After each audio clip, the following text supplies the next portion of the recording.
Thank you to our sponsor, EJ Cards, a small but motivated company specializing in cards. EJ Cards believe passionately in great bargains and excellent service, which is why they commit themselves to give you the best of both. If you're looking for something new, you're in the right place.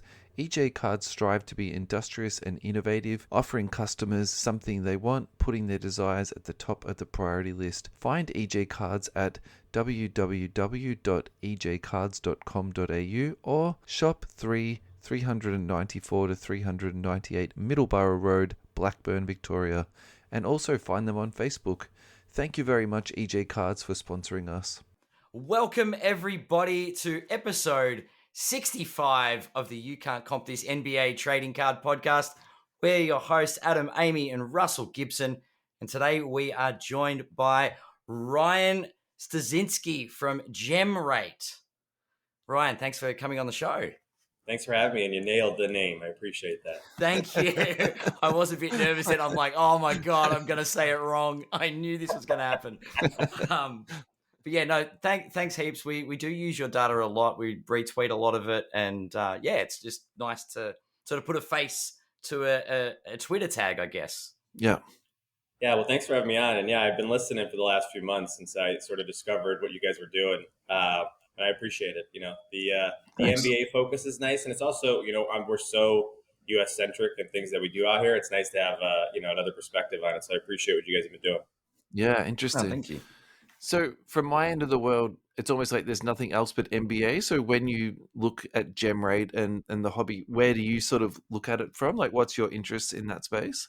You know, I got back into cards, really into basketball, but then baseball sort of has also been a big part of my sort of, sort of resurfacing in the hobby. And so baseball is actually, in baseball, when you look at sort of the GemRate data, is actually the category besides like TCG, which is like Pokemon and stuff, that's been doing the best over the last 6 months. They've had a lot of releases and stuff. So anyways, baseball has been really interesting to look at. Football has ebbs and flows sort of with the season. Basketball's kind of like pretty constant throughout this whole thing. But anyways, yeah, those are the main ones. Can you please tell us about what GemRate is? And the other thing I'm interested to hear from you two in this sort of same sort of pass is, how did you get to GemRate, or what projects you worked on before you? Now, before we go any further with this, but Ryan, we did about a year ago, I think I was whinging about pop reports. Now, this isn't a year-old project. You weren't listening to an episode where I was complaining about regulation of the hobby and consolidating data, were you? Not, I did not. I don't think so, but you never know. I listen to a lot of stuff. It may have sort of another seed planted that helped push me forward on this. But no, I started this GemRate a couple years ago. And that was my guess. You've been doing it for about 3 years. Yeah, I started sort of the idea. I had initial discussions with people in the space in like December of 2020, I guess. So I got back into cards again, like everybody else, in the middle of the pandemic, or sort of the start of the pandemic. Yeah. I was just frustrated with like navigating pop reports. I spent a lot of money, and I was, one of the things I was doing as I got back into cards, I'm like, how do I optimize sort of like my collection? Are there certain places I should get cards graded? Are there certain cards that are better received at certain grading companies? Are there certain, just like it's not, there was a lot of nuance. And then I started to dive into the pop reports, and, it's awesome that the data was out there and existed in a public forum, but it was really hard to make sense of. And I had to answer your question before that, I was doing some work with like aggregating data prior to this. I had done a project. I've grown up in fantasy sports for my whole life. I was in fantasy sports in 1990. My dad and I would do fantasy football where we would fax in our lineups, and we didn't know if we won or lost in a given week until like 3 days after the games ended, because is this where you had to get the newspaper out and actually calculate what was going on and say, now that is fantasy football? We did that with our national game here. We had fantasy leagues. That's where I got started. It's fantastic. Oh yeah, I loved it. And so, it was like my introduction to like data and sports, and then cards was like right in tandem with that. But I've always had sort of this love for just data and sports. And so I was doing a project just as I had worked at a startup for like 7 or 8 years prior to this, 2 different startups in analytics and growth, which is basically growth marketing, which is a function of just having really good data to understand your audience, understand, where do you find more people like that. And I took a step back from that in 2018. I was just like, I'd like to sort of cut my teeth on more technical projects that I was working on.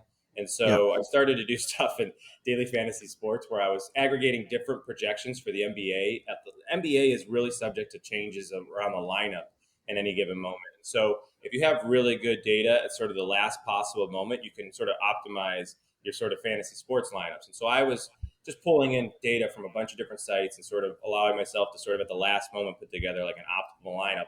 I don't tell this story too often, but I won 100K on DraftKings using that technique. And so between that and I sort of had a very like small, modest exit from a startup I was working at, I was like, okay, I have enough sort of flexibility here to just sort of spend a couple of years building something I'm interested in without it sort of really killing my funds. And so that was sort of the impetus or sort of the jumping off point. And I had actually worked on another project in finance for like 6 months prior to GemRate. But then I just got swept up in the card stuff. And I was like, it's the perfect combination of like, I used to work in banking for 7-8 years in New York prior to that.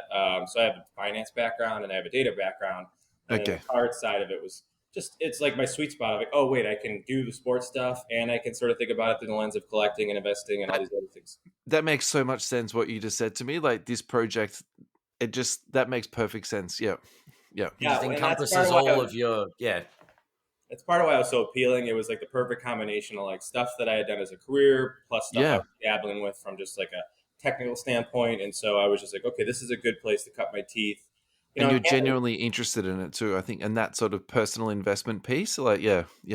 This would never have sort of kept going if I didn't care about the industry and sort of the data, because it's just a lot of work, and I wasn't monetizing it until very recently. And so, it was just 2 years of grunt work and, my own sort of cost sort of being absorbed here and sort of, just self-funding this project. I definitely had to have like a strong interest in it, which I did.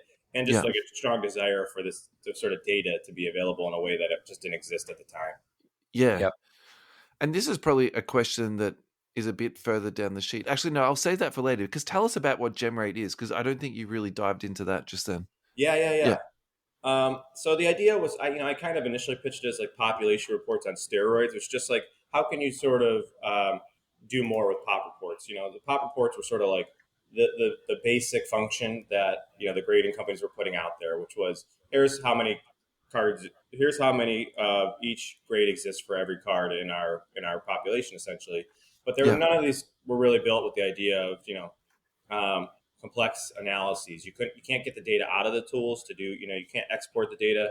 So you're even copying and pasting the data was really painful out of a lot of these tools. You can't really do great sorting and filtering for most of these tools. I mean, they've improved in the last couple of years. So, to their credit, they're not like not paying attention to them. But there's just things that I wanted to do where it's like, oh, I want to look at all kabooms over time. And it's really hard to look at 9 years or 8 years worth of data in those tools. And so if I were able to sort of pull it in. So anyways, the idea was to just collect the data, not necessarily take away from what the pop reports are doing, but be additive to it and allow you to just do things you couldn't do on the pop reports as they exist today or existed back then. And so it's really just a way to much more easily navigate pop reports in a more uniform sort of standardized way, because every grading company has their sort of own opinion on their pop report too. And they just look very different. And so this allows you to sort of see data in a consistent fashion.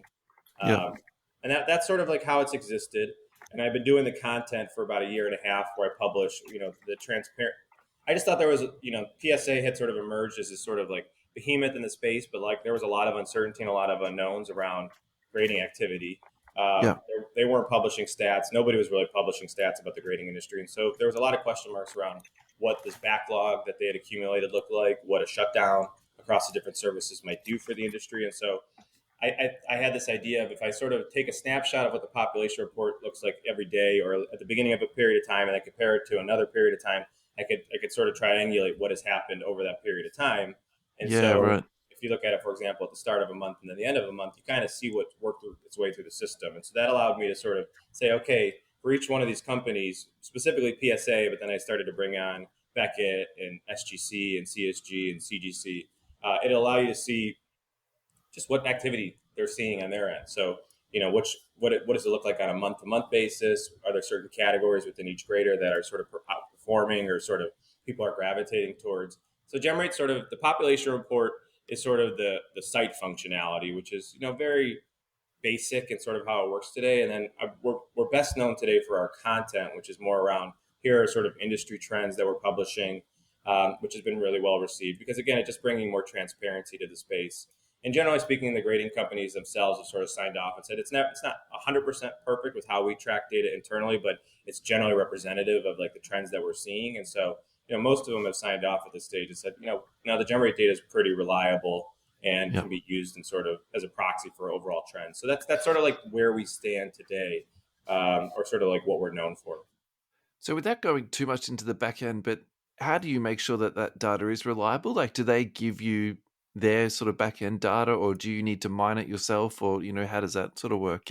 Yeah, I've had a pretty strong sort of philosophy or sort of approach to this in the sense of I only like to use what's publicly available because I want to be able to explain what's happened, and I also don't want to be fed data that I can't sort of verify. And so everything I pull is from the pop report, and that's sort of been my philosophy with this from the start, which is, if everybody else sees the same data, then they can verify it themselves. They can also sort of go deeper into the data. If I'm getting data specifically from the companies, I can't verify it. And also, there's risk of somebody sort of feeding me data that tells a story that they want to be told. And that definitely. I can't, again, I can't sort of, check against that. So it's all pulled from the population reports. I don't receive anything specific from any company. I do talk to them in the sense of, hey, there's something odd about the pop report. Are you guys doing some updates on your side? Are there things to be considering? But everything comes from the pop reports at this stage. Yeah, I would have assumed you'd have some type of working relationship with them because, I would assume they would want you to have the right data and, you would want to have, some rapport with them.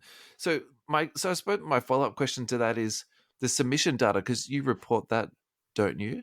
No, I would love to. I wish. The submission data is, that's one of the ways that PSA is now sort of evolved their social media story is that they're doing submission-oriented posts. Maybe I'm getting confused on that. Maybe I saw it from PSA. Yeah, okay. Which is great, right? I mean, I love that. Yeah. I'm glad that they at one point were trying to do the exact same thing I was doing, which is great too. I don't mind. Like if it comes from the source, even better.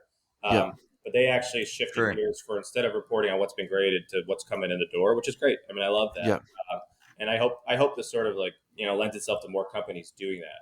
I'm doing this as a service to the industry because I think it's important data to have, but I also am not afraid of the companies themselves, releasing this data.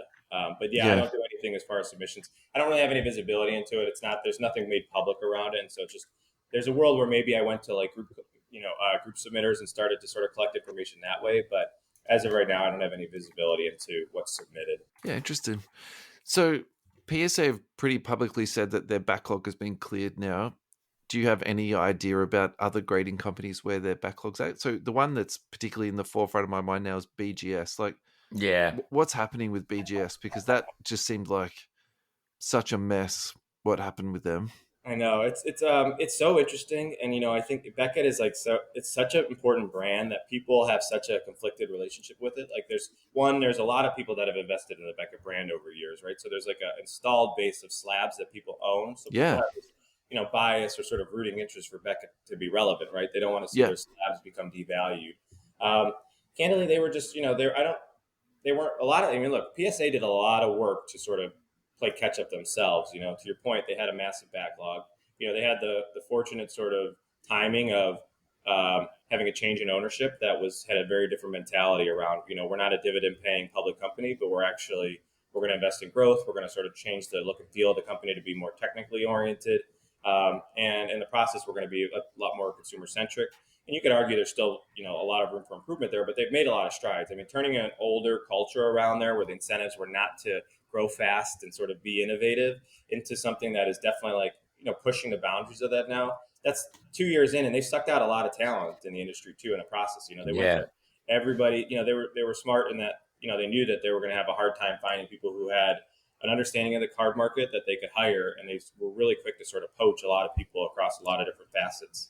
In a time when there's a worldwide skills shortage too. Right. Yeah. Like you talk to anyone who's got, a moderate amount of skills at the moment, it's the perfect time to jump ship and get a promotion and, more cash in your pocket. Like, and that in itself is amazing, really. Yeah.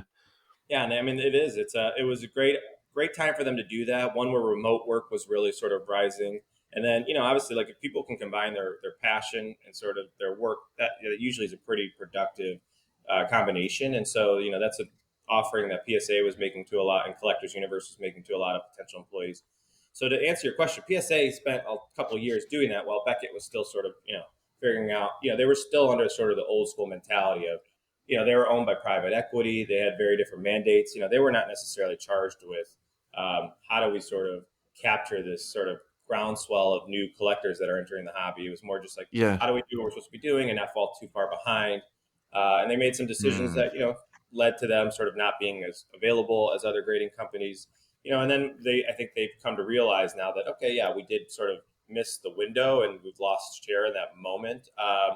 And, they're recalibrating, but they're just 2 years behind sort of the timeline that other companies sort of saw happening or unfolding ahead of them. And so they're playing catch up, and operationally, it's hard. When you have an older school mentality around incentives that are geared towards just don't break things, when you're sort of trying to, reinvent yourself, that's a hard sort of shift to make. And they're in the process of doing it, coming with a lot of growing pains in the process. Yeah. So did you see their social media video recently, how they were trying to portray themselves as like these crazy salesmen doing like the discounts? Like that really did come off as the old man in the room. And then my other sort of thought about BGS, we're segueing hard here, but that's all right. I think because they shut down, you really had, if you had a big card, you had to send it to PSA.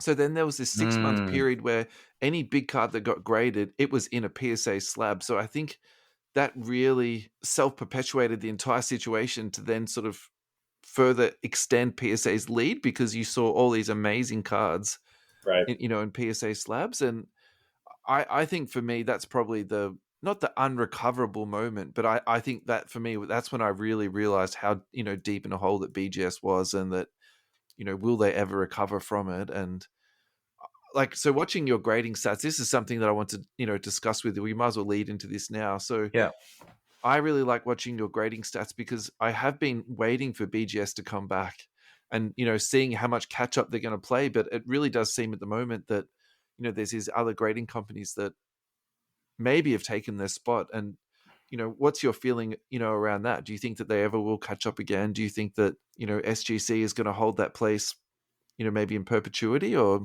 alrighty, before we hear Ryan's response to that question, let's hear from our sponsors at the Hobby Hangout. If you're looking to do some buying, selling, trading, low-end, high-end, medium-end, sealed packets, singles, repacks, if you're looking for guest speakers, food trucks, get your tickets for the Hobby Hangout in Melbourne. The date is the 5th of March 2023 at the Melbourne Pavilion in Kensington. For your tickets, head to thehobbyhangout.com.au.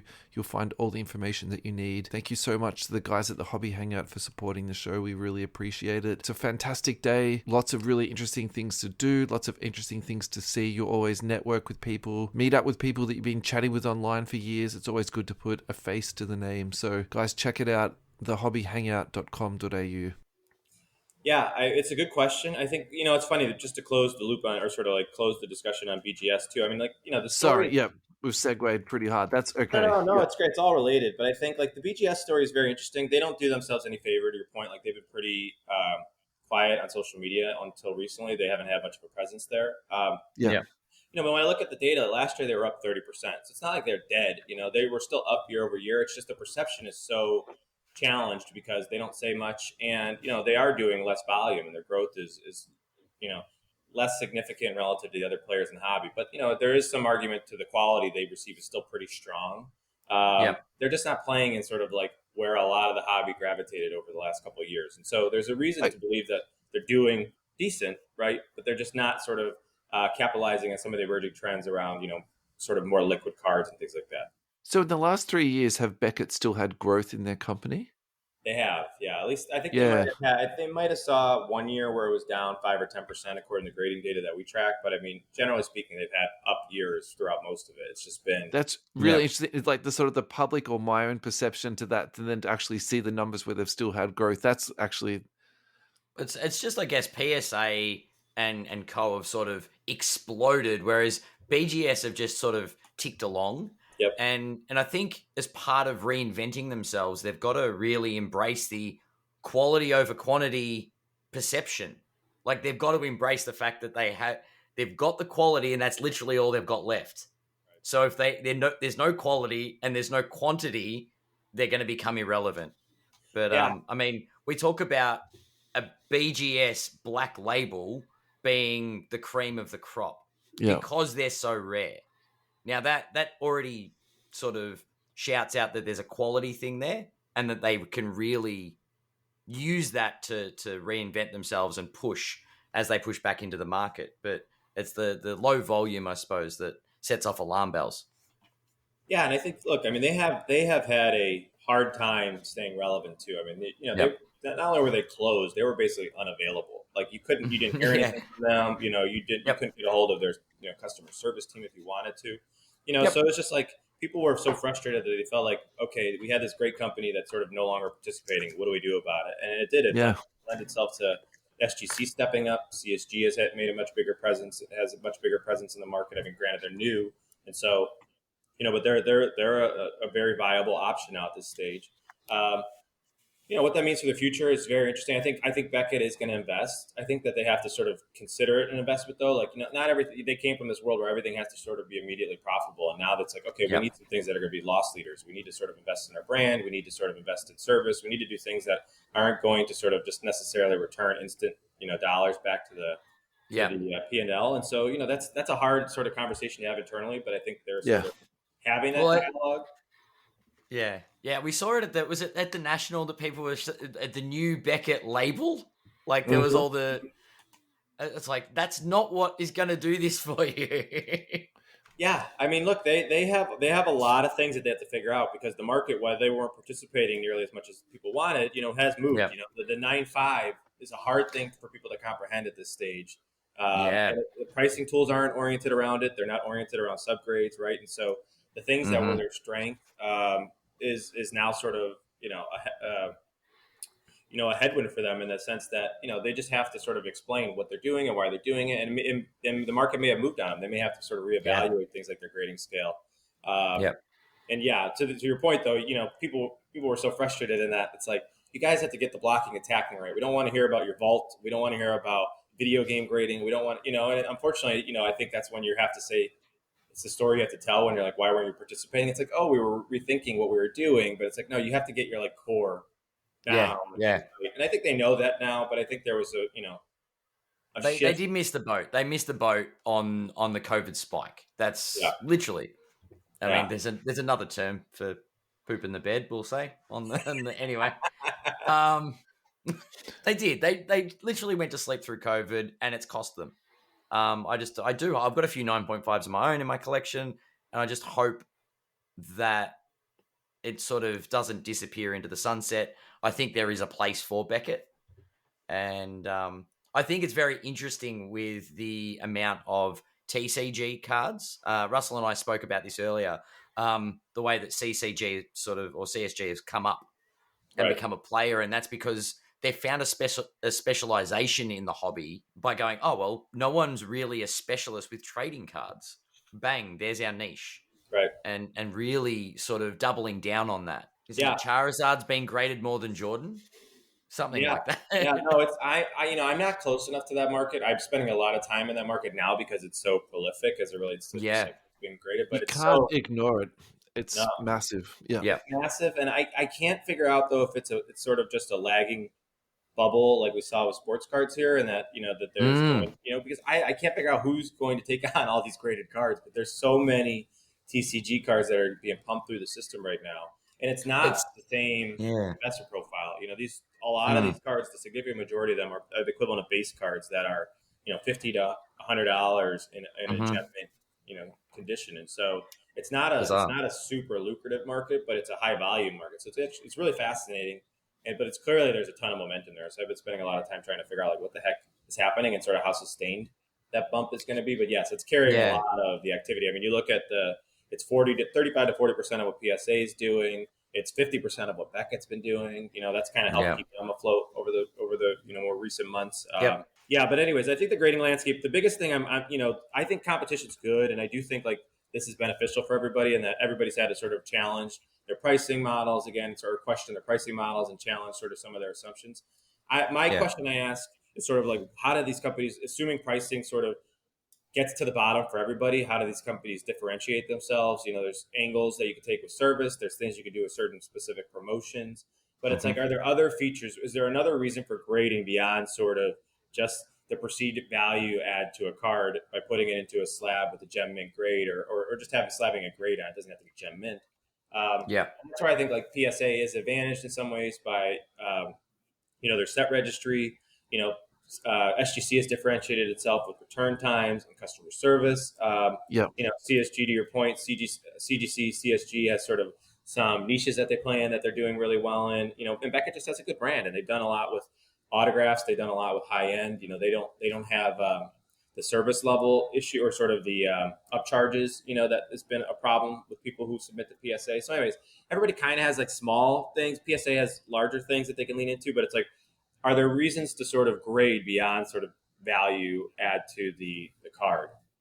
I think the insurance on cards for me is a really big one with PSA, and I if But does if I'm does grading a card also assist with insurance on that? Like I know in PSA will insure it while they're handling it, but sorry, what I specifically mean by that is if it turns like the card turns out to be fake, then PSA will actually reimburse you for the the full value of a like legit card. And I think for me, like that's a big thing because I don't have a lot of knowledge when it comes to identifying when a card is fraudulent or if it's been yeah, printed in someone's backyard. So I do rely on PSA to make sure that it's an authentic card. So I think for me that gives me a lot of peace of mind when I am buying them. So I suppose the thing that's been probably the most scariest for me lately is the fake slabs that have been coming out. And so where does that leave me when I'm putting so much faith into that slab? I suppose, yeah. yeah. Yeah, I mean, people do put a lot of blind faith into the grading companies, and there's been so much conversation around Yeah. buy the card, not the grade. But the reality is there's a lot of discussion around people just buy the grade. And, that does put a lot of the burden on grading companies. I do think that's partially why you saw, this is my own theory, but like why you saw GemRate sort of decline over the last year too. You have a lot of new graders who are sort of rounding down, in my opinion, because of the PSA guarantee. You don't want to overgrade because then you're on the hook for, cards that are in the market that may not be representative of or grades that are in the market that may not be representative of sort of the score or the quality of the card itself. So anyways, I think there was some conservative elements. The insurance side of it, though, is a big part of the equation, and PSA is the one that sort of really sort of rallied around that. And so, it's definitely a point of differentiation for them. Absolutely. Yeah.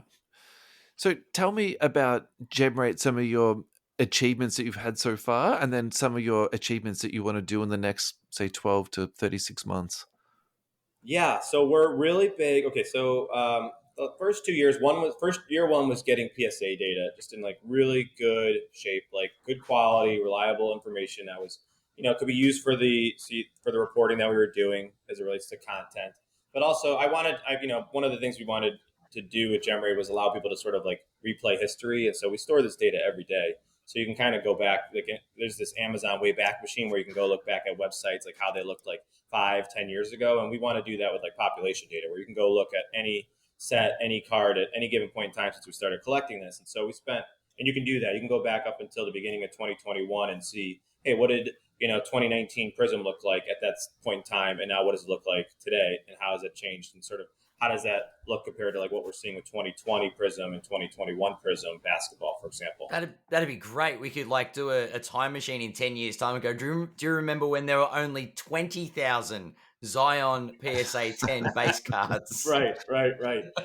That's it, right? And then, 20,000. I mean, it's crazy. And you already see a lot of that now. It's like people have already become a lot savvier, probably because they hit their wallets and the frustration of just having cards in limbo for so long. But base is definitely not being graded anywhere near the rate it was. But year one was about PSA. Year two was about how do we bring on the other grading companies. And so that's what our focus was. Like, how do we just make sure that we have reliable data as it relates to all the other grading companies that were sort of major players. And then now our big idea is this universal pop report. And I'm calling it a pop report, but it's just universal grading data that allows you music to my ears. Yeah, and it's been what we've been working on really since full time since March, which is how do we, every grading company has their own conventions for this data. And it's partially because the manufacturers aren't doing anybody any favors. They don't hand off checklists with images of cards to allow people to sort of, quickly gauge and see what's coming through their doors, right? So they have to sort of on the fly anticipate what's coming, react to it. And so, but everybody has their own sort of interpretation and sort of Except for the checkerboard, that's the only card that's got the parallel written on the back in massive capital letters. Just in case you didn't realize that the checked design on the Well, front. That is the most annoying. That's the most annoying thing. As somebody who's colorblind in this industry, when I'm looking at like illusions, and I'm like, I can't tell you, or chronicles, I'm like, I can't tell you if that's pink or green or what, but it's crazy to me. So I would love if they were written somewhere. But yeah, man, it is tragic for me sometimes to try to navigate all these different parallels. So practically, how do you tell the color differences on the card? I can't for some, honestly. I mean, most of them I can. It's not. I'm red green colorblind, and so it's a significant majority of stuff I can see. But when it's like close, I don't know, when it's blends of colors, it's really hard for me to tell. Yeah. And so I literally can't look at like illusions and tell, or chronicles and tell like if it's foil oriented parallels, I can't tell what it is. Yeah. Really. You just have to look for the numbering on the back and hope that sort of connects dots. Right. Yeah. There's probably some sort of class action suit that's, I'm sort of, bubbling up here as I discuss this. Some lack of accessibility, but yeah, it's challenging. And there's just so many, that's part of the fun of it, right? I mean, that's the one thing when I think about like making data more transparent and accessible, it's like, you don't want to go too far in this because people love sort of the challenge and sort of acquiring good data, right? There's a lot of hunt. There's a lot of discretion and sort of like the approach you take to like analyzing this industry. And so, but it's like, it shouldn't be so hard that it's prohibitive from doing good analysis. And that's kind of where it was. But this universal pop report, is basically like, how do we look at a, silver prism from one company and make sure that that's basically essentially combined with the silver prisms from other companies, and then present one sort of population. So you can see it through the lens of, hey, not only was this, graded 10 times at BGS, but it was graded 5 times at CSG, 4 times at SGC, and 26 times at PSA. I was really frustrated when I came into the market, and I made a lot of purchases, and I'm like, I didn't understand all the nuance. I was very big on a couple players from 2015, and I was like, oh, BGS was like huge in 2015.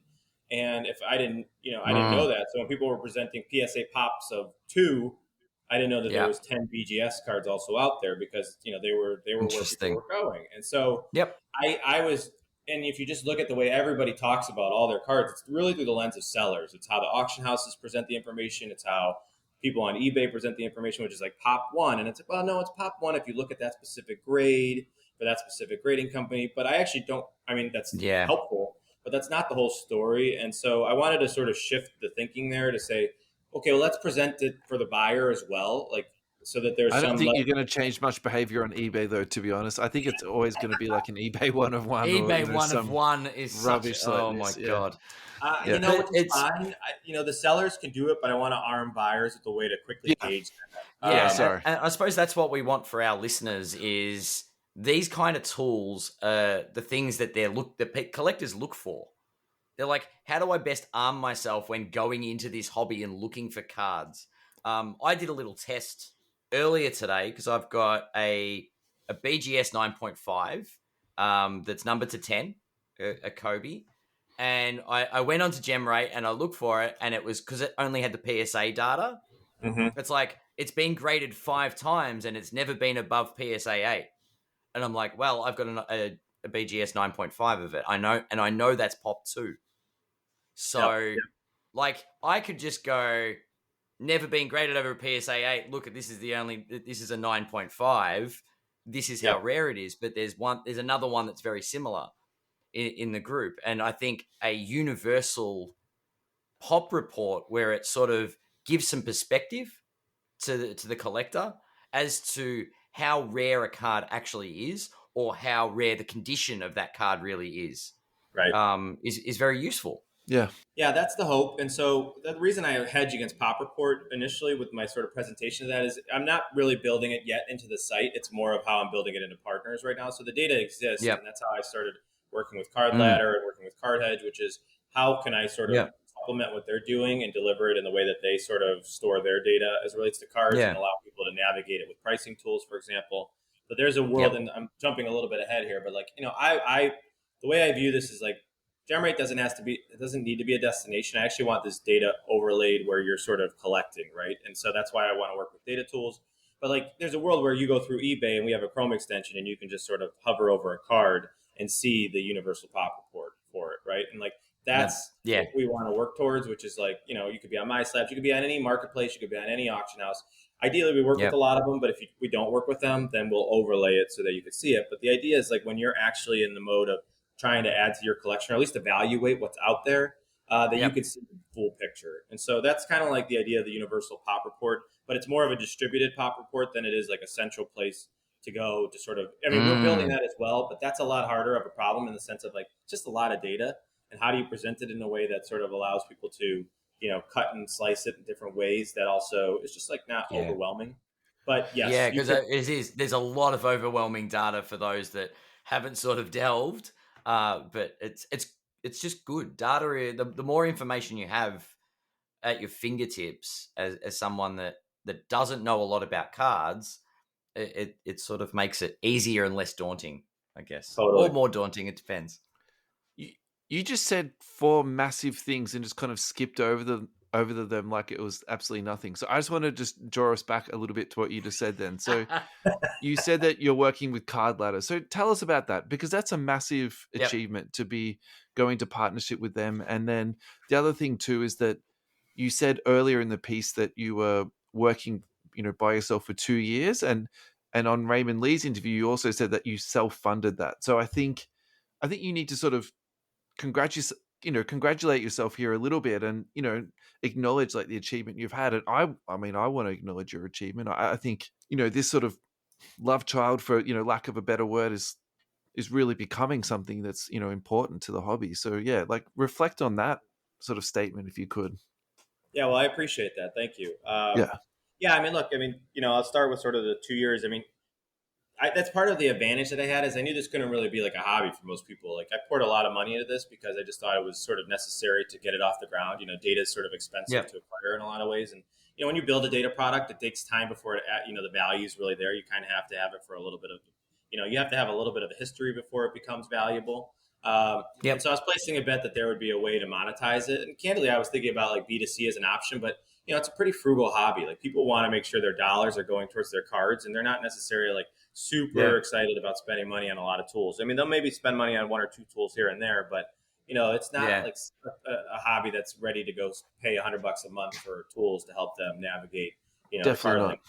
Right. Yeah. So I sort of quickly became aware that was going to be the case. And I just started thinking about how can I actually get this data into the hands of users where they're going to want to use it. And so one of the ways was building an API. And so, I spent, the better part of a year building out the infrastructure to deliver this over an API. And the hard part is not only is it different with each grading company, but each tool has its own sort of way that they store data, because there's just not a lot of standardization there. So it's like, how do we match the way that a Card Ladder stores their data to the way that GemRate stores their data? Or CardHedge is another partner of ours. How do we match it with their data? Or we have other partners that are sort of soon to be announced that, store their data differently. So it's just how do we sort of give them our data in a way that matches what they're doing. And so, it took a long time to sort of build out that infrastructure. And even the Card Ladder conversation, it was faster than expected in a lot of ways, because, I was working so closely with Josh at Card Ladder on building out like the ideal way to deliver this information. But it's one of those things where they realize like, look, we're doing the same thing that you're doing with pop reports, but it's not our core focus. And we'd rather just pay you for the data and partner with you in that sense and take that off our hands. And it'll be better data because you have data that's aggregated across all grading companies, right? And so it's sort of a win-win. And as it relates to the grading companies, it's one less company that's going and pinging them for data to sort of, do the same thing. So it sort of removes another player in the market that was going to them, asking them for data in a way that, is just not always ideal for them. And so the idea with Card Ladder is, though, exactly that. It's like, just how can we sort of integrate it into their tool so that through the lens of how Card Ladder presents data, you get a more rounded out picture of not only sort of the pricing landscape, but you can see it across all the different grades. And so right now we're doing it just for cards that are verified on Card Ladder right now. Because that's where they have the most data. That's where they have that's where they're putting their stamp on, this is verified pricing, sales data. You can be very confident in what we're presenting here. And so that, it took 6 weeks to sort of build out that partnership. But I was really excited about it just because, again, they have such people have such a high opinion of what they've done. They're very well known or well regarded for having really high quality data. And so being able to pair our data with their data was really important. And they're also part of the PSA investment group, aren't they too? Yeah, they're a collectors holdings company as well. So yeah, which is great. I mean, it's the more that companies, the great. It took me a minute, I think, when I came into the market, as far as like they're like, what is this guy doing? Is this a project? What is he? Is he trying to sort of infiltrate what we're doing with pop reports? And it's like, no, I'm not. Why is he releasing numbers? And I think there was some skepticism early on around just like,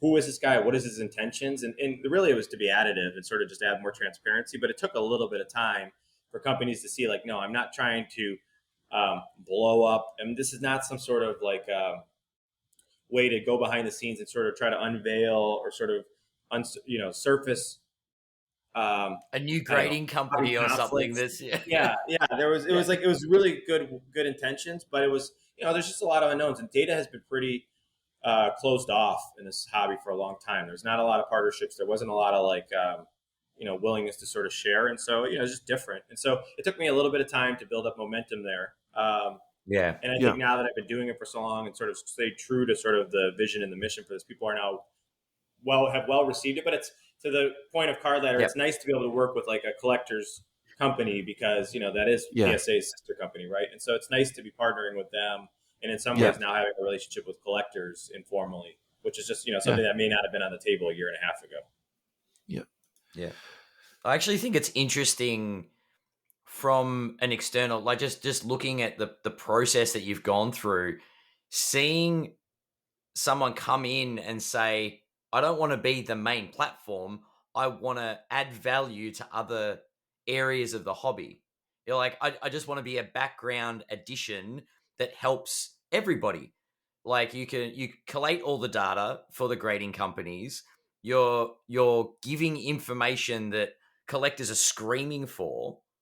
The ones that are serious about spending money want to know the pop reports, want to know what they're investing in, and this kind of data sort of ticks all those boxes. And I think it's a very unique product. And as I was joking before, it's something that I'm like, why doesn't somebody try and collate everything?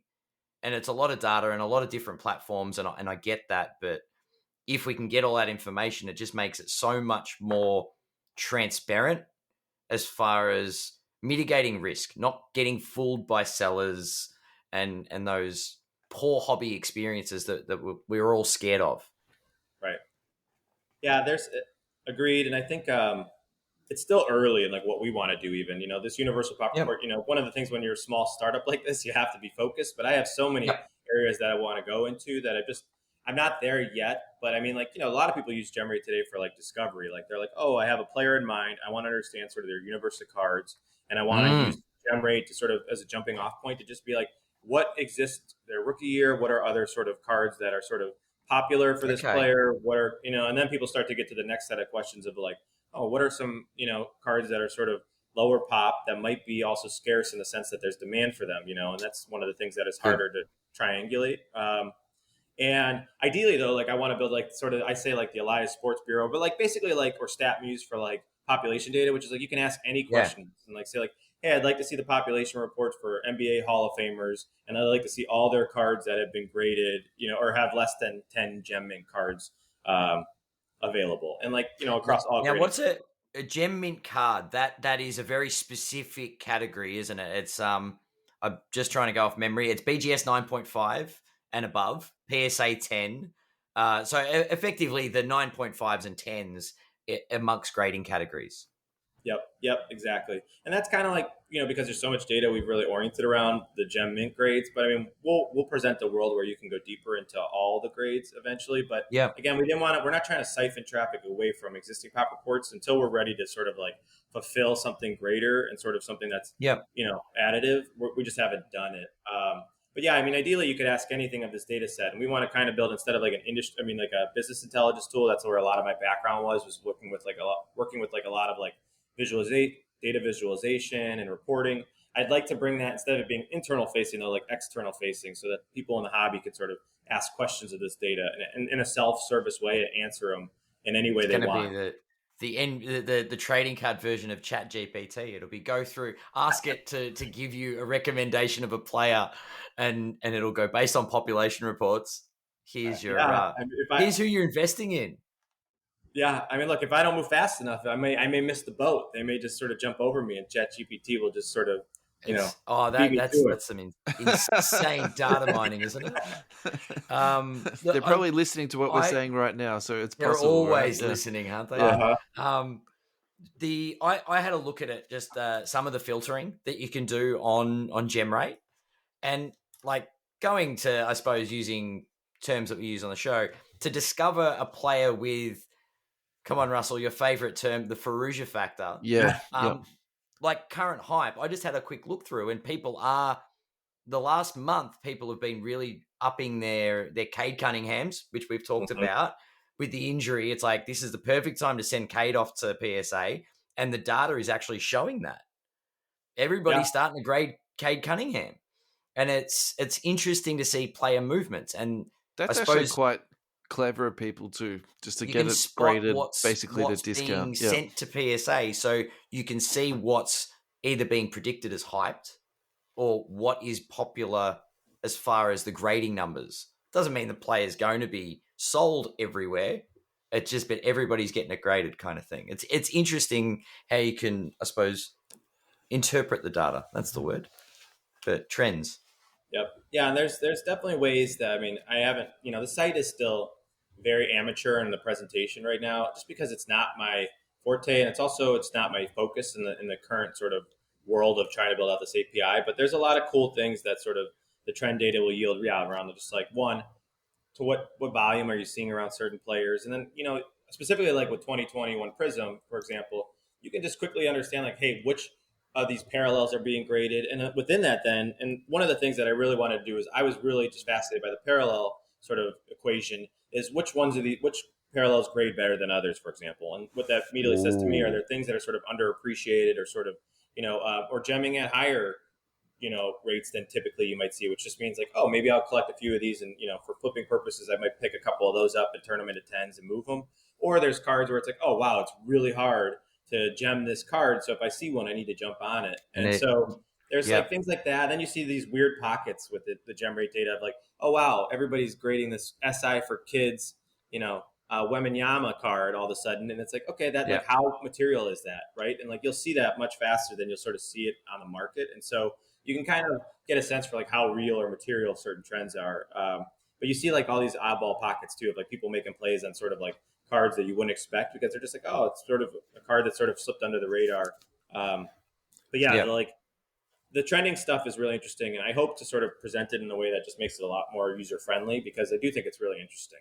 Like, there's a world where GemRate will have alerts, and you could put alerts on certain cards and be like, oh, how many cards have been graded, and you can sort of get updates on them, right? And that could be a feature that we would launch at some point in the future.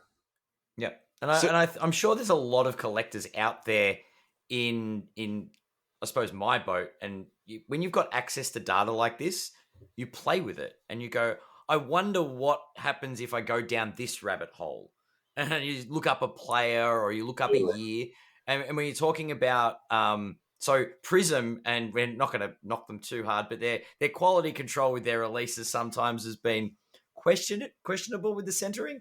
But you can find years like that where you go, oh, it's really hard to find a lot of gem mint, whatever the silver prism rookie is. 17, 18, the green prisms. If you can get a 10 of that, that's just really, really tricky. And that's the thing, like finding trends like that where you go, well, there's not many of them. And then you just got to find someone from that draft class, I guess, to sort of zero in and capitalize or take a punt. Yeah.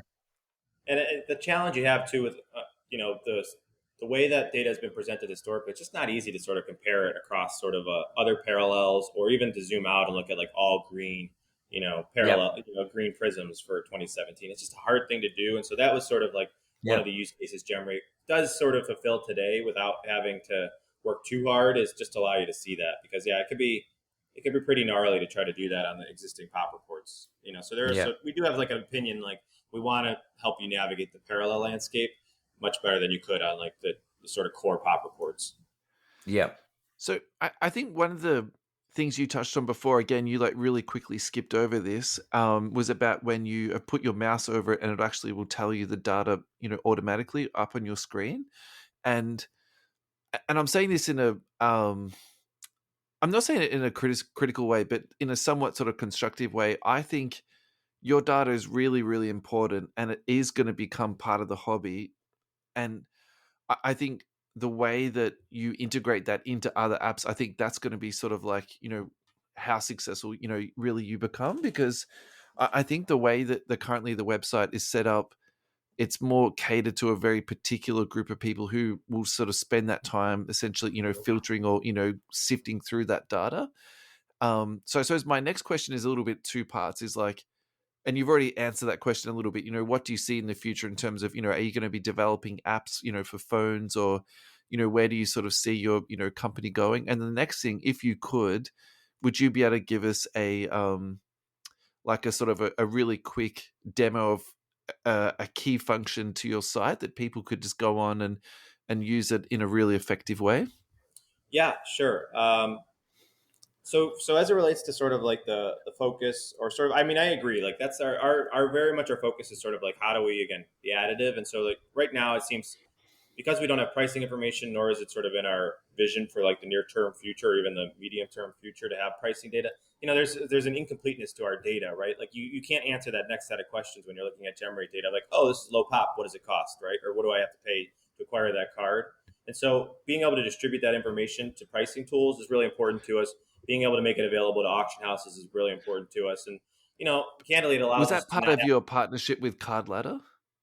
Yeah, it's delivering sort of this universal pop report information to them. It's not exclusive to them, though, in the sense that other companies could acquire that same information. It's just how they present it is up to them. And they have a really great presentation that they can tuck that into. Yeah. And which is to their advantage, right? They were able to sort of do that a lot faster than a lot of companies would be able to. But that's Yeah. kind of like the way that we envision this, is that, it's an API that you can acquire from us. And, it's not something that you could just get from the grading companies themselves. The big value add, again, because, we wouldn't release it if we're just doing something that PSA could do and then either eliminate us or, that we're sort of taking away business from PSA. The value has to be that we're combining it across the different companies and presenting it to you in sort of one uniform, through the lens of one uniform presentation for a singular card. And so that's now available. We have over 200,000 cards that are sort of qualified right now for that information. Our goal is to bring that to over 1 million this year, which is basically like the majority of cards that matter at this stage. Yeah. And you could even argue that the 200,000 covers the significant majority of cards that matter right now. But yeah, that's like a main goal for us, is to just figure out a way to integrate it into other tools, essentially, because they've already done a lot of the legwork of acquiring a lot of customers, helping them think about collection management, right? And we're not trying to sort of train people on new behavior. We're just trying to present information that is, helpful and additive to the existing experience. It's hard to come by, and population reports historically has just been a hard data set to come by. Yeah. Yep. And then to talk about the feature question, I mean, there's two things that I think, if you were new to GemRate, I think one is, I have not done a great job of sort of advancing the presentation of this, but there's like this in asterisk, there's a search in the nav bar, which will allow you to do basically like our initial version of a universal pop search, which is just like, it's. Oh, like I had to play with this. It was great. I mean, it's very amateur, and even the way I present it, I'm using a technology to sort of embed into the site. So it's not consistent with like the rest of the very like basic format that we have. And like you could clearly see, like I'm not a designer, but you could type in any card and sort of, as long as you give it enough information, you can effectively get back how many of that card exists across all the grading companies, and with a little bit of a distribution chart around the grades. And that's kind of like the window into like what we really envision as far as like, okay, this is what you would get. But like now we're doing the work of guaranteeing, or at least like trying our best to sort of, maybe not guaranteeing, but with some assurance, presenting the information as accurate as possible, and sort of doing the work to verify that, certain cards are matched appropriately across all graders. Right now, when you do that on site, if you typed in, for example, like a 2019 Zion Silver Prism, you'd get back good results because, there's a lot of those graded, and the way that we wrote this algorithm, it's pretty easy to decipher. But if you were to type in like a Pop 3 BGS card that only has, serial number to 5, you might get inconsistent results. Like it'll show you a result for SGC and for CSG that won't even exist, which basically means like there's none that are out there. It'll give you back, like we don't default to, how do I say this quickly? There's no like null. Like we don't determine and say like there's no cards that have been graded at SGC or CSG. We just show you the next closest match, which is not ideal. In a future version of this, though, we'll tell you explicitly like it was, there's only been 3 graded at BGS. There's only been 2 graded at PSA. And there's been 0 graded at SGC and CSG. And that's sort of the next evolution of this, which is the hard part of this is telling you when there's none that exist at the other grading companies. Yeah, right. Yeah. But the way it exists now, it'll show you what's closest to that. And so it's not perfect, but that's like a good starting point for people who are new to just sort of understand like and ask questions of sort of the GemRate data. And do you have some instructional videos on YouTube or something like that? Maybe we could link it into the socials for you or something like this? I don't, but I'm going to put it together today because I've been meaning to do that forever, and I'm just going to create a couple of Loom videos. It's just like I've been meaning to throw that up on my own site, and so I might just do that today, and then I'll give you guys a couple links just of like 101s of like 3 different use cases because there's. And again, I'm saying this in the kindest possible way. Like I think, I'm not, I'm not special or anything like that, but. Yeah, but like I think Russell just does this all the time. No, I just think that I think that my perception of this was that unless you knew what you're looking for, you know what I mean? I feel like I'm not getting the maximum out of this because I don't know how to do it, I suppose. Totally. Yeah. No, that's exactly right.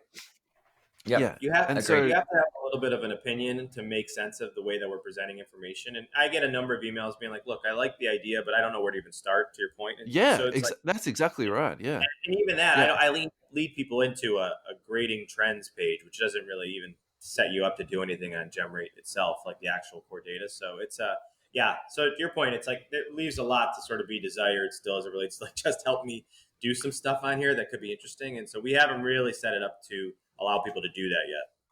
I and this is funny because I'm like, well, I got a link to the website and I just started playing. Now I'm a bit different to most people, I guess, but I just went straight in and went, what can I do here? I want to collect football cards today, and went trending players and subjects past week. So I changed the category to football because I don't know anything about the NFL, and I sorted it by weekly change. High percentage. Now, I don't think Micah Parsons is someone I should be investing in, although maybe you should be. But Aaron Rodgers is the second biggest percentage jump. Then we've got Trevor Lawrence. These are players that I kind of have heard about, and then I'm like, okay, what looks like, and it might be Micah Parsons might be I don't know if he's been delisted or what, but. It says weekly he's up 300% in the number of cards that have been submitted. Right. So there's a trend there, and I'm like, okay, well, he might be someone to look out for if people are selling cards because people are getting him graded. It just sends me down a rabbit hole. I'm like, I have no idea about football, but I just went and did a search. Right. And that's something you can do. I guess for me, I'm like, there's this one place where there's all this data to play with. So let's see what the filters can do. Right. And then I look at basketball and I'm like, oh, look, Jordan, Kobe, LeBron. LeBron's about to break the scoring record and he's up at the moment. Surprise, surprise. But that's where I came up with the Cade information. I'm like, yeah, well, people are getting Cade graded even though he's injured. And that's showing a trend that people are trying to, that a lot of people are prospecting on Cade Cunningham. And I guess you can drill down further on it, onto what cards specifically are being graded, etc. So can you give us an NBA hot tip from your data analytics perspective? Like what's someone that, catches your eye from the data? Oh, man. The NBA is interesting. I mean, it's what I really enjoy right now is the 2020 and the 2021 classes are sort of so they're not baked by any means yet, and so you could see that in like the population reports. Number one, it's just drastically different than the 2019 landscape, and so you just don't see a lot of cards that have been graded across a lot of the different sets. And within that, there's like no standouts, right? I mean, like sure, 2020 at least you have Melo and you have Edwards that are sort of like established, but now I'm like, oh, Halliburton's an all-star, Maxi's sort of emerging, big player at the trade deadline, like. like what are their populations? So one of the actual things I use GemRate for, and probably like the most valuable thing I use it for right now, is I kind of look at like the addressable population, because it's like, okay, LaMelo might only have 50 of these graded, but let's look at Zion and assume that the print runs didn't change that dramatically. Like, where could this go if all of a sudden the grading environment changed? Like, what could we be looking at? Instead of there being 50, Gem Mint LaMelo silvers, realistically, there's going to be 3,000 if everything sort of gets fully baked there, right? And so it's like, how do we sort of take what we know today as sort of the environment and sort of extrapolate to like what that could look like if things sort of changed as it relates to like grading trends? And so that's one way that I use it. So just to interrupt you there. So how do you use that? So that specific piece of data that you're talking about. So does that make you want to submit cards to be graded, or are you saying buy with caution a PSA 10 silver because in the future there will be 10 times more of it? Is that what? Buy with caution. Yeah. It's buy with caution. Like, I'm trying to present this through the lens of this is where it could go, and that is, very dramatically different than, or drastically different from where the market is today. And even though a lot of people know that, you just, and things won't necessarily, history won't repeat itself in the way that it did in 2020, in the sense that everybody's grading everything they could because the market was so liquid. But, let's assume that it gets halfway there. You can start to figure out there's going to be a lot of cards that still are out there that are in raw form. So that's one of the main things I look at. And then with 2021, you look at it and like, the Kate thing is even a little bit of a lagging indicator because, PSA still doesn't flow things through their system for, a month or two. And so, that might not even be representative of like people still thinking about like how his injury is impacting his market. But like, there's a lot of hype around Jalen Green right now. And then I look at Jalen Green's stats. I'm like, like he's still, there's so much uncertainty around him. Scotty Barnes has had a rough year. Evan Mobley's only started to really recently like emerge offensively. And so, there's not a lot of standouts yet from 2021. So I look at that just to be like, hey, are there different sets where people are grading different cards? And one of the things that I think is most interesting in the era of Panini without having serial numbered cards is you can get a sense for this concept of base rates, which is like, how many times will I see a base card before I see a silver prism, before I see a tiger stripe, before I see, and you can basically say like, there's 3,000 base LaMelos, and there's only been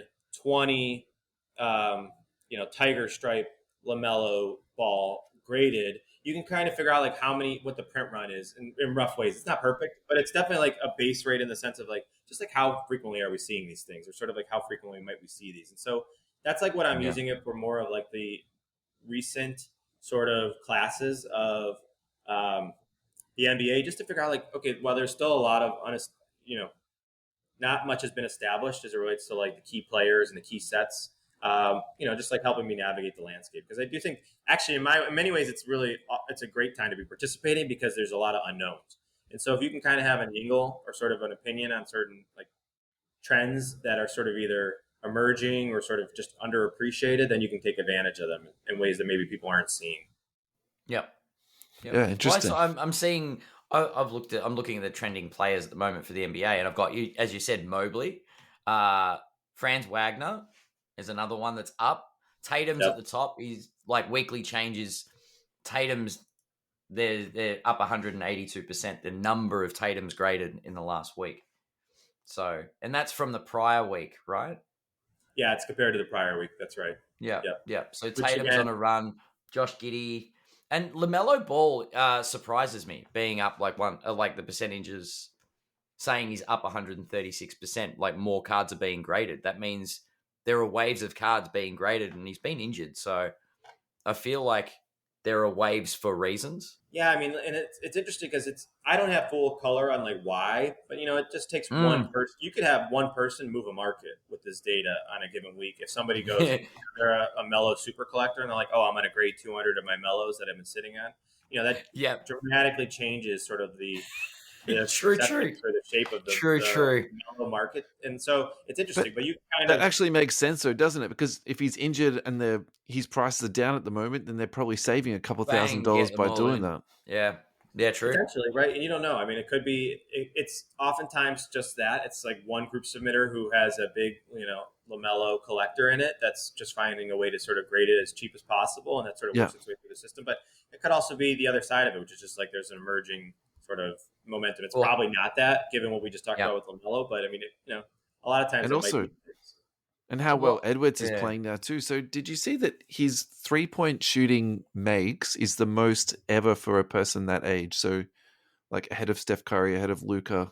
Who's that? Anthony Edwards. Yeah. Wow. That So team is tricky. I yeah. was going to say a train wreck, but anyway.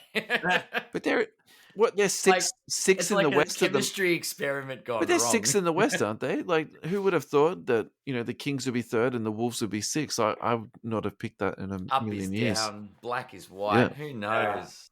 I'm a chaos junkie, so I like the NBA like this, where there's sort of no, clear sort of standouts right now. Yeah. And so Yeah. it's pretty fun. I'm a Cavs fan, so I'm I'm like cautiously optimistic. We're still we need to tighten things up a lot. You should be very optimistic. I think that team is really well built. Yeah. They've got a lot of potential. They're still short a couple pieces, I think. But anyways, at least in this NBA, it's like it is. It's anybody's game. Like nobody anticipates, I think, the Kings making a deep run, but it's fun to see them at least in the mix. And it's like, yeah, definitely. Mike Brown has historically been trashed as a head coach, so it's nice to see him as a specifically as an offensive coach, and now they're like one of the best offensive teams in the league. Like that to me is, I would never have picked that coming in a million years. Yeah. Right. Yeah. Hey, you said about Cleveland need to add some pieces. What do you think that they need to bolster their team? Well, so I'm like a big Okoro fan, which is like I'm probably in a camp of 5. But the reality is they are just like really in need of a 3-and-D wing player, which is, a lot of teams in the NBA could say that. They're just such a tough to come by player at this stage, but they're short. LeVert is a weird fit. I like LeVert. Like they have a lot of similar minded players in the sense of like they work hard. They're sort of like overachievers in a lot of ways. And like LeVert is that, like Okoro's that in some kind of ways, but they need somebody who's a little bit purer of a shooter that can also play some defense. So I don't know if they're going to move somebody there. And like Jetty Osman, I like, but he's like one of these sort of inconsistent players. Kevin Love's now out of the rotation. Rubio actually really like, but their bench needs another player, and they also need somebody on the wing that can hit shots. And Okoro, he shot 50% from 3 in January, which is like people are somewhat shocked by that. So he's shown some potential there, but he's really inconsistent still. So they need something, but they don't have a ton of assets either. So they're not like sitting there with a ton to move. They probably have to move LeVert or Okoro to pick up anything, maybe with a pick attached. Yeah. I don't think they're going to get much back for Okoro. And the funny thing about Okoro, if you look at his minutes profile since he's come into the league, he's played a lot of minutes. So it's not for like lack of opportunity for this kid. So it's so funny, isn't it, that you'd almost argue like their season sort of rests with him. Like that's such a strange sort of position to be in. But how good has Mitchell been for them? And I think Mobley's been amazing. Garland has like way exceeded expectations, and I really love Cleveland. I think they're such like a good team to watch. So yeah, No, they're interesting. I went to both playing games last year. I went to the game in Cleveland and I went to the game in Brooklyn, and they're fun. They were fun to watch last year. Now they're the slowest playing team in the NBA with Mitchell, but Mitchell is phenomenal. I mean, he's like the alpha that they definitely needed. Like Darius Garland is great, but he's not the guy to like step in there and be like, this is my team and this is my way. Like we're in, give me the ball at the end of the game. He'll do it, but he's sort of like an unwilling, and like I listen to like Russillo and some of these guys talk about it. Like he's just like, that's not his mentality. He's like a truer point guard than that. And so it's been nice to have Donovan Mitchell come in and, he can be a little ball dominant sometimes, but he at least will get his shot and you can be pretty confident it's going to be a decent shot. He doesn't always settle. But he's definitely like an alpha in a lot of ways. And it's been cool to see somebody come in, and look, I have a love-hate with LeBron. He brought me a championship and, it was for Kyrie, but it's like, it's fun to see somebody Donovan Mitchell, who seems to be a little bit more of a team player in a lot of ways, that's come in and really just immersed himself in sort of the existing culture and found a good way to fit in, even though, this guy was set on going to New York where he's from. Right. And then all of a sudden he gets hoodwinked and has to go to Cleveland, which is not the same by any means. And so, he stepped in and really like took it in stride and done a great job. He's been injured the last few weeks, which has been challenging for them. And then, I mean, Mobley, I love Mobley. I'm collecting a ton of Mobley, and like I have like a couple sets within the 2021 releases that I'm collecting him in. But Mobley, I love. He's just not a focal point of the offense until the last couple of weeks. With Mitchell out a couple games, and you've had some people in and out. Mobley's been getting a lot more attention, and they're feeding the ball out, and he's doing really well with it. I mean, that guy he's got the skills. He just has to sort of build up the confidence, and he still needs to develop an outside shot. He's a good decision maker. He's a great decision maker. Yeah, he catches the ball like any big you've seen, which is one of his advantages. He can dribble the ball really well. Yeah. And Garland, he didn't make the All-Star team, and I would argue that his stats are good, but he's been off a lot of this year. His eye injury really set him back. I watched most games, and he definitely has been very inconsistent this year relative to last year, and trying to figure out where he fits in with Mitchell still a bit. But he's so good. I love watching Garland. He's definitely a team first player. He's trying to figure out when he needs to step up still. Kind of like Kyrie had to do that with LeBron, but it's it's fun to watch them. I still think they're trying to figure out, hit their stride a little bit. How do they do that? And if they can time it right, they can make a deeper run than I think people expect, but they're still kind of in limbo right now, in my opinion. Yeah. We'll see what they're like post-trade deadlines. Maybe they can make a move, but yeah, I think they're in good stead. The East is interesting this year. I think for the next 5 years, you've got a lot to be optimistic about, honestly. I think if you're a Cleveland fan right now, you're just sitting pretty.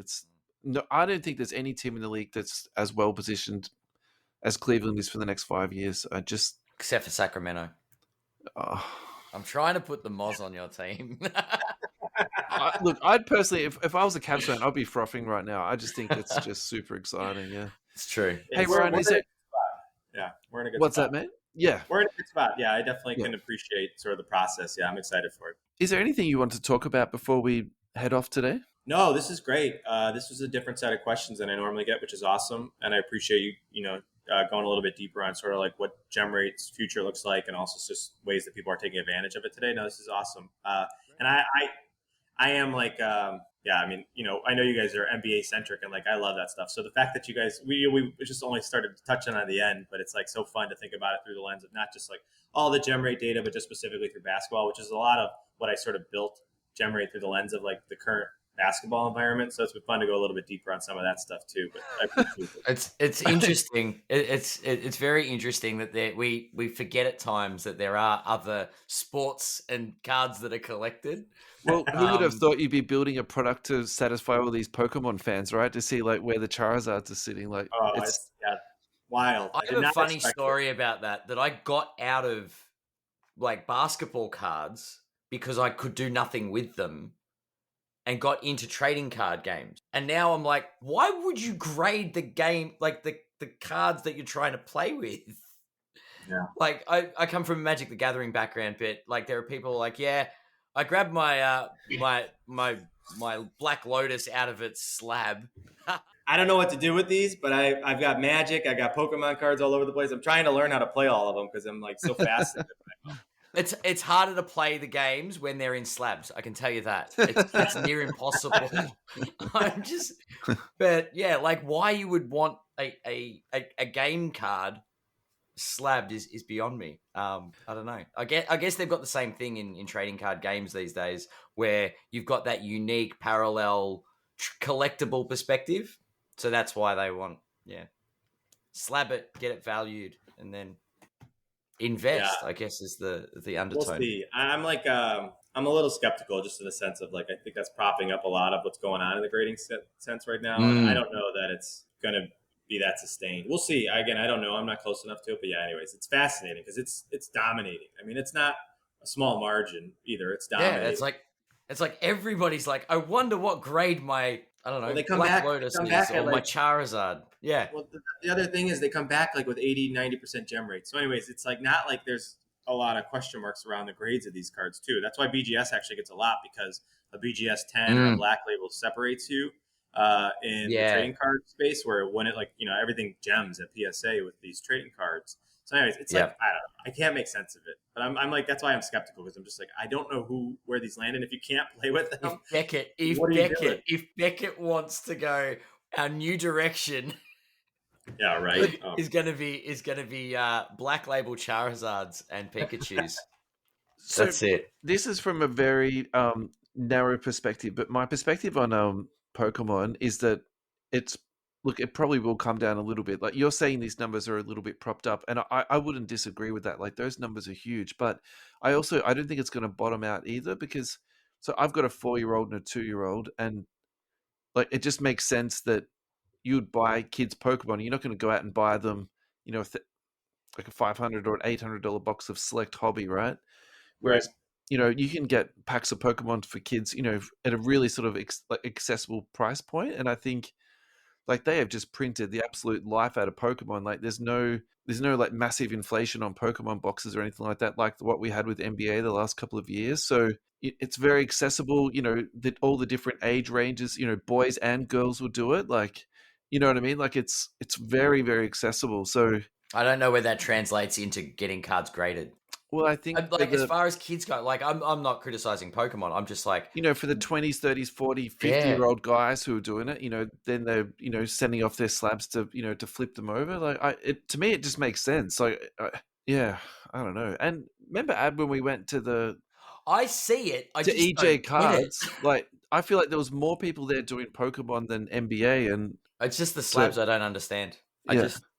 don't get it. Yeah, I'm in the same boat though. It's like I'm cautious to not knock something I don't understand, right? I want to make sure I understand it, which is why I have the sets here, because I need to start really immersing myself. But I mean, it is interesting, and that's the thing. I think we'll find out. But I don't collect Pokemon either. But I'm just trying to sort of put myself in that same. What's the difference though? Like of getting like a base Zion graded or a base Lamello to a Charizard. Pokemon card. Do you know what I'm saying? Like it's exactly the same thing, just with a different logo on it. It's true. It's harder to speculate though on like TCG, right? Like I don't, there's a lot of unknowns and sort of, there's Get them upside authenticated by potential. PSA. It's cheaper. Yeah. I mean, it is. Yeah, I don't know. I do think the TCG thing though, as far as like the GemRate story goes, it's important. So I want to make sure I understand it, and I am careful to sort of like, I don't want to question it without doing more research. But it's interesting. I'm just cautious of like, Yeah. oh man, this is really propping up a lot of the grading numbers, and I wonder how sustained it's going to be. And Interesting. the degree it goes away, pricing is going to have to get more aggressive, right? Like right now, pricing is catering towards this trend, but I hold on to a bunch of cards still for my PC because I'm just like, pricing still has to move downwards. It's just going to have to. So if this TCG slows down a bit, you'll start to see people gravitate more towards sports specials again, more aggressively. Fantastic. Well, that's good to look forward to. Yeah. We'll see. Well, thank you guys for having me on. I appreciate it. This has been great. It's been a lot of fun. I know you wanted to close out the conversation 15 minutes ago, and then I brought up this whole TCG thing. No, not at all. This is great. This is how we roll, mate. So that's absolutely perfect. And thank you so much for your time. You've been incredibly generous and given us a lot of insights into something that I think a lot of people are going to benefit from. And we wish you all the luck in the world, moving forward, and all the success. And we hope we talk to you again soon. Yeah, I'm sure we'll see a lot of GemRate data all over the place. Well, I appreciate that. And I've been, like I said, a big fan. I'm trying to figure out ways to throw Delicious and Faruja into my dialogue here. I'm still not natural yet, but when I hear it, I get a nice little chuckle because I really appreciate it. It's definitely it's just fun. I like hearing your guys' perspective on the market. So I enjoy what you guys are doing. So I wish you guys the best as well. Thanks, Thank you. Cheers. It's been great. Cheers.